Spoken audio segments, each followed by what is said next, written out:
So you kind of got a story really in your head already, don't you? Yes. Oh, well then perfect. Then I don't need to do hardly anything. Well, we'll see how we get on. All right, and just a reminder, when you answer the questions, just go ahead and look at Ann the whole time.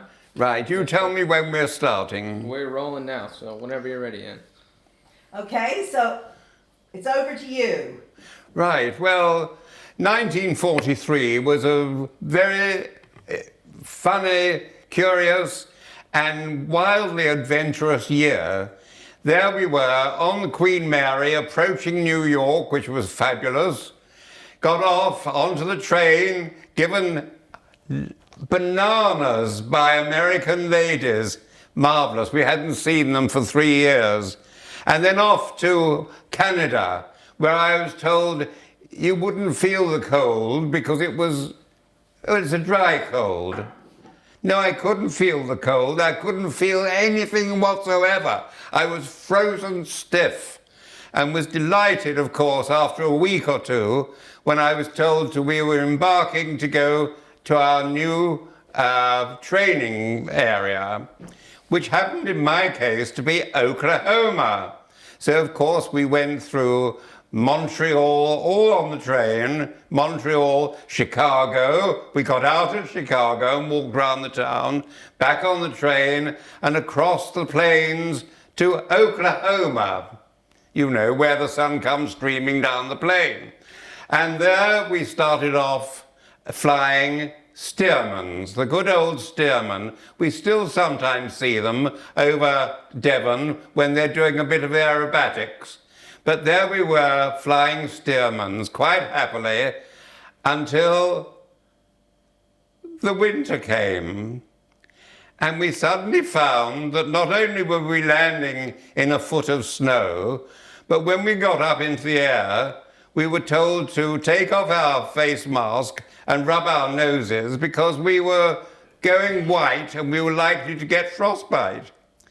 Anyway, we eventually finished with Stearmans, and of course during that time we had a lovely time going across the country where we were sort of adopted by lovely Americans in the area of Pawhuska Indians, which were, well, the Osage Indians of Pawhuska, which was all lovely, and we met lovely people and chatted and everything else. And then we converted onto the 86, the Harvards. And after about a week or two of Harvards, they decided we couldn't continue to fly into all this snow and ice, and we were going to go to Arizona. Arizona! You know, I don't know how many thousands of miles that was. So how were we going to get there? Well, pack up your kit, put them in the back of an 86. This is the persons you're flying with, your co-pilot. Now off you go. You don't need maps, just follow the railway lines, drop down to such and such a place, stay at Selma, then on to Tucson, and then follow the railway just north until you get to sort of towards Mesa. And there you are. And there we were. Suddenly, from flying into and landing into snow, it was 120 degrees. 120 degrees. Mind you, there was a lovely swimming pool right outside our hut, and it was lovely. But don't hang about, you're flying tomorrow. So we didn't hang about, we unloaded, and the next day we were introduced to our next flight instructor, and we're up in the air doing a survey of the area. And when I look back and think, just a minute, 1940, this was into 1944 now, and I was just, was I 20? Not quite. It was still into April, so I was 19, and here I was in the middle of Arizona. And the difference between Oklahoma and Arizona, there are all these massive cacti around, enormous things. And we were told to be careful lifting tables, you know, look underneath and see there isn't a deadly spider that's going to knock you out or anything. Well, I never found one of those spiders, fortunately. But it was lovely, hot, swimming, and we were surrounded by all these lovely orange trees and all the citrus fruits. And it was very, very nice. And of course we were, I say, not far. In those days, I suppose in America we decided it was not very far. I think we must be about 20 or 30 miles from Phoenix, I'm not sure. But we used to go into Phoenix at night. But the flying was amazing because low flying, at least I just missed the tops of these cacti, but various planes used to come back with bits of cacti in their engine cowlings, and we would go up to fly perhaps in formation with another instructor, and the instructors would tap the wings of the planes. So when you got on the ground and really looked, yes, on the end of the wings of all the 86s, there were little bangs and little sort of blobs where they'd gone up and tapped each other's wings and thought that was lovely. However, that was the sort of thing we were doing. And then, of course, we got into more advanced flying. And my instructor, who was quite short, would show me how to do a loop. Yes, and he'd say, pull the stick up very hard so you're a very, very tight loop. Yes. Well, I used to black out. I never knew what happened at the top. We used to come out the bottom all right. And then he'd say, we're now going to do an Immelman. Now, in case you don't know, an Immelman is one of those where you go up on the top, upside down, and then you turn and you're flying straight again. But I never knew that bit because I was always blacked out. And then he'd say, you do it. Now, you know how to do it, and when you get to the top, just roll over. So I went to the top and just rolled over and hopefully came out all right the other side. Well, we did that sort of thing, but it was lovely flying around there. You know, if we were up doing solo flying and just flying around, well, then we would go up towards the dam. It wasn't the Boulder Dam, but it was another dam up there in the mountains. And it was really beautiful flying because it was lovely, clear blue skies all the time, which was a bit different from Oklahoma. Anyway, we had some times that we used to go into Phoenix, as I say, because there wasn't a lot to do around Mesa. So onto the bus and into Phoenix. Now, you may think this is odd nowadays, but I was just getting on to 20. I was 20 in the May, and I'd never touched alcohol until I got to Phoenix. And then we saw all these things, you know, like Mexican drinks and American drinks, and we used to try all of them until one night, being completely sort of pie-eyed and sitting on the side of the road wondering how we were going to get back to camp, we were taken in by the lovely American ladies, something to do, they had a big association, I can't remember the name, but these American ladies ran a sort of little club, a hostel, and they put us up for the night.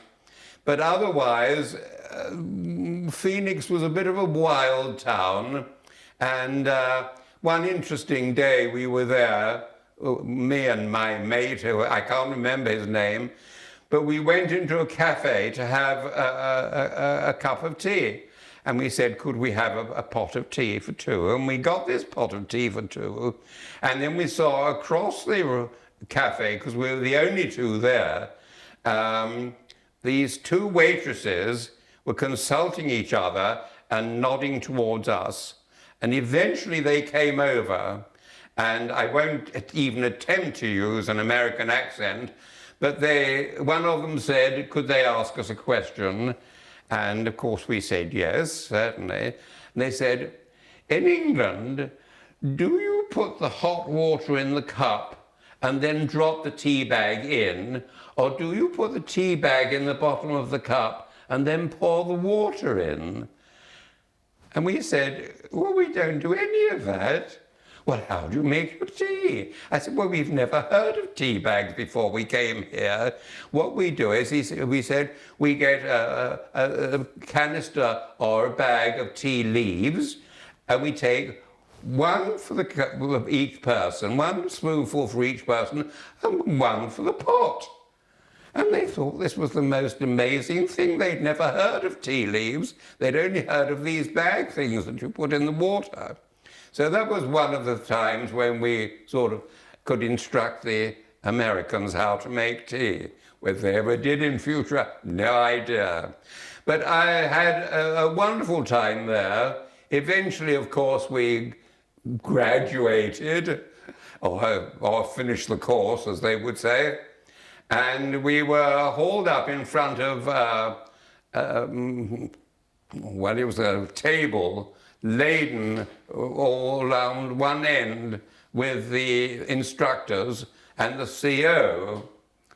And we were being investigated and looked at to see if we were suitable for officer training.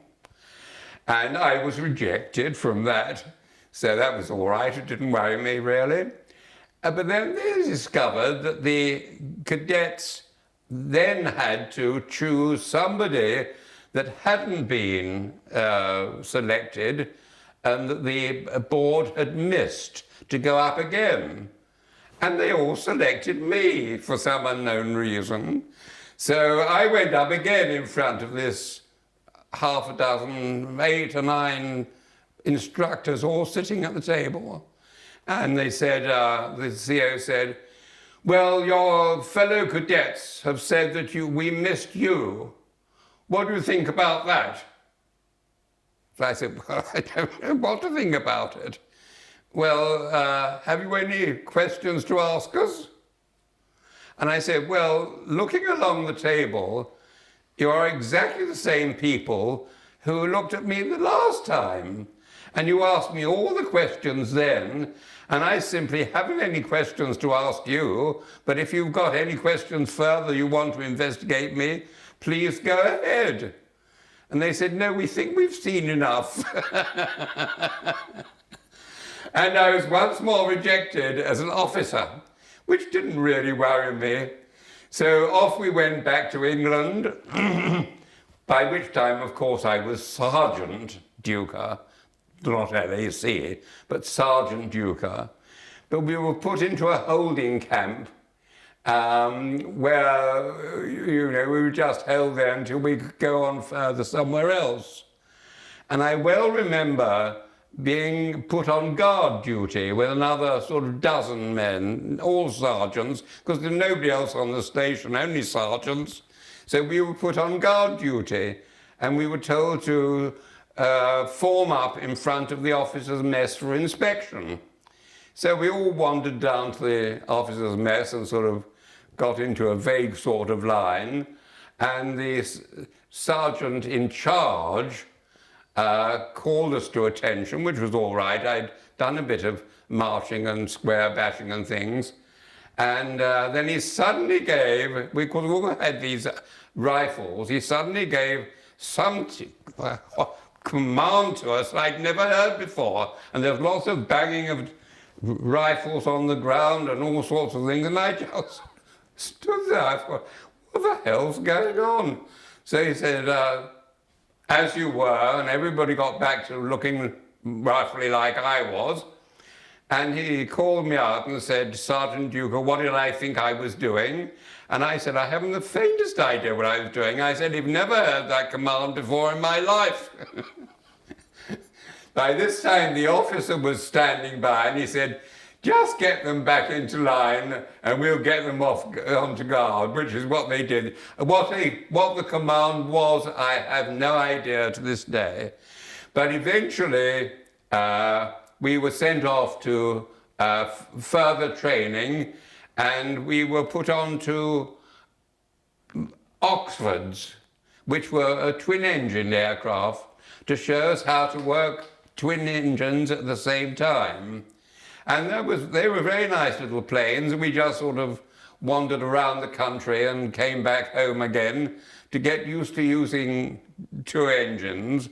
And then we went to an area in Herefordshire where there were three air stations within easy reach of each other's. There was Wem, which was the headquarters, and Slape, which was a sort of an offshoot. And also in the middle was not Amesbury, I can't think of it, but it was a navigational training school. So we there trained onto Wellingtons, Wellington 10s, which were twin-engined and were a very famous aircraft. But we weren't using them operationally, we were just using them to train on. And from there, we were then sent off to Matching in Essex, where we transferred onto Halifaxes, which were four-engined bombers.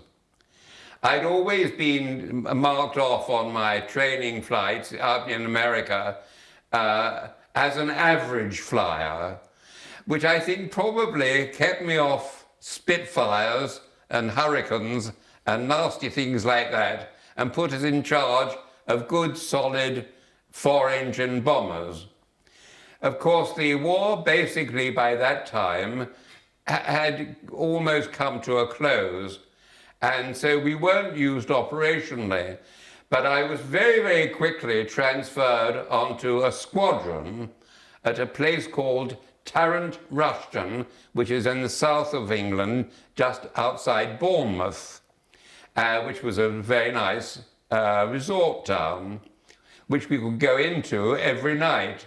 And although there was rationing about, we could get a very nice meal there for £5, which was very good indeed.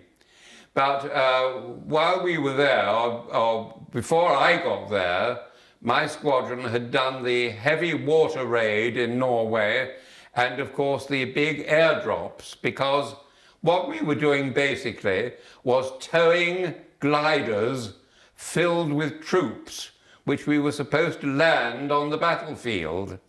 These planes that we were in, although they were originally bombers, the bomb space underneath had been converted to carry big panniers or guns and jeeps and things like that, little tiny sort of tanks, if you like, anything of that sort. We could load them up and take them off and drop them off in the battlefields.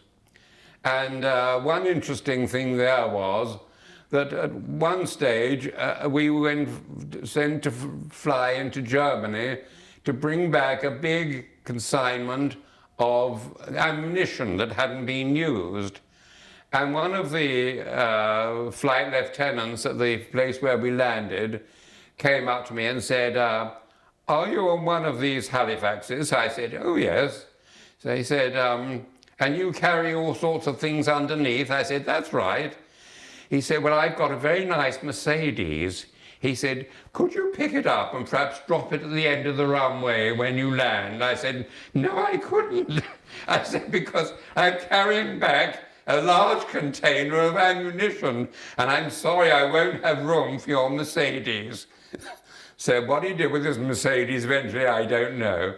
But that's how we finished up at Tarrant Rushton. And then, of course, Tarrant Rushton was closed down, and they tried to transfer me into another division. But by that time, I was helping them out in the technical stores in Tarrant Rushton. And there was the squadron leader in charge there said, "You can't possibly lose a warrant officer by this time, Warrant Officer Duker, because he's the only one that knows anything about the stores." So I stayed there doing really nothing except popping in and out to Bournemouth every night. until I was discharged. And that was the end then of my RAF career. I never actually piloted or flew a plane after that. I could have done, but I didn't bother. It didn't worry me. When the war was on, I didn't want to be in forces, but you did it. That's what you did. You fought, and I was put in the Air Force, and they decided I could fly. So that's how I got to America. When I look back, it really was the most wonderful experience. Mesa was lovely. I thoroughly enjoyed myself there. I would love to come back to your reunion, but there's no direct flight, and I really couldn't face all the standing around in airports, trying to get onto different planes, going across America. So I'm sorry I can't be at the reunion, but best wishes to you all. I had a wonderful time, and the American people that I met were quite wonderful. I was told by one of them if I ever wanted to come back to America to work, I was to get in touch with them and go and stay with them. And I thought that was quite wonderful. Yes, I had a wonderful time in America, in Mesa, in Ponca City, Oklahoma, and I've never been back to those places since. What kind of plane did you fly in Arizona? The 86 Harvard. Oh. It was called the Harvard. You still see them around. A two-seater monoplane. And was that what you flew the entire time you were there? Yes. Ah. And then, okay, if you had to choose one memory from Arizona, what would it be? Flying, doing low flying over those fantastic square miles of wonderful cacti. Open land with the cactus. Yes. And then, how long altogether were you there for? Probably about 7 or 8 months altogether. Yes. That was quite long. Yes. These answers. Can we I've just gotta try and no, just incorporate the question into the answer. Yes. So like, when I was in America, I spent so many Right. months there. Or my most Right. fondest memory of being in Arizona was flying over the desert. Right. So, So, okay, we're going to do those questions again, okay? And if you can just answer them like, when I was there, Yeah. I flew XYZ. If you could just answer that one again for Yes. me. Yes. Well, right away now, in Mesa, of course, I was then on to the advanced flying with the Harvard aircraft, the 86s, and we started doing air-to-ground gunnery and formation flying. There was one instant when I think I fell foul of the establishment because I was sent up on formation flying, and there were 5 of us, 5 different planes, and we all took over being the leader. It was very interesting and really lots of fun, and it was lovely to sort of look along and see all the other planes. Well, eventually I was the leader of the 5-plane formation, and it was time to go back and land. So I said, we will go back and land, and I said, you know, we're on the downwind leg and all this sort of thing, because it was a very big, wide, open field. There wasn't a runway, it was just a big, open, hard field. And we approached, and I said, we're on the downwind leg and this sort of thing, and we approached, and I was watching out the corner of my eye, and all 5 of us landed perfectly. And it was absolutely lovely. We all went along together and came to a halt together. And I thought, jolly good, back into the standing areas. And it came over the phone, would I report to the group captain? So I thought, he obviously wants to say to me that was very well done and all the rest of it. So I was very pleased with myself and landed and handed over to the engineers and went up to see the group captain, broadly pleased with myself. And we got inside. I got inside and did my salute and said, "You wanted to see me, sir?" And he said, "What the hell were you doing?" So I said, "Formation flying." He said, "Flying, yes, not landing." I said, "Well, we landed all right." He said, I won't repeat what sort of things he said and the sort of language he chose, but it was quite colourful.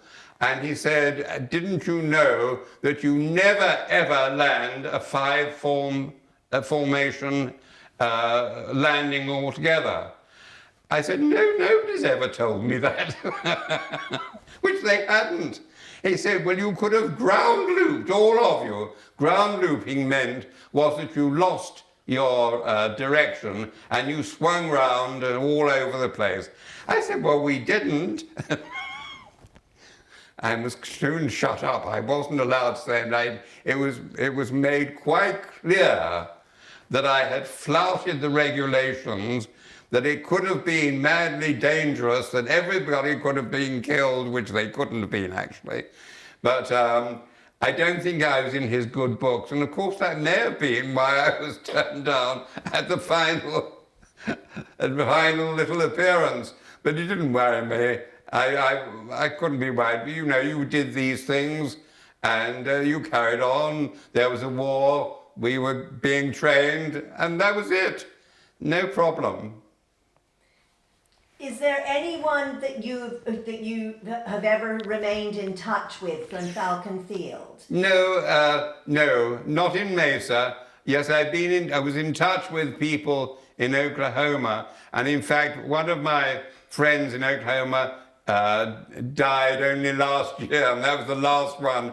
But no, it was different. You see, we were sort of almost interlopers. There was a course there that was halfway through, and we were tacked onto them. So although I had one person from my old place that came with me, only one, when we flew over, and I can't remember what his name was, but he was the only person I knew there, and all the others had their own friends. We just were really on our own. But it was a fantastic experience. I mean, there I was, just on to 20 years old, an ordinary London schoolboy, suddenly thrust into the middle of all this. It was quite amazing. You know, and the flight over from Oklahoma to Arizona was really quite incredible.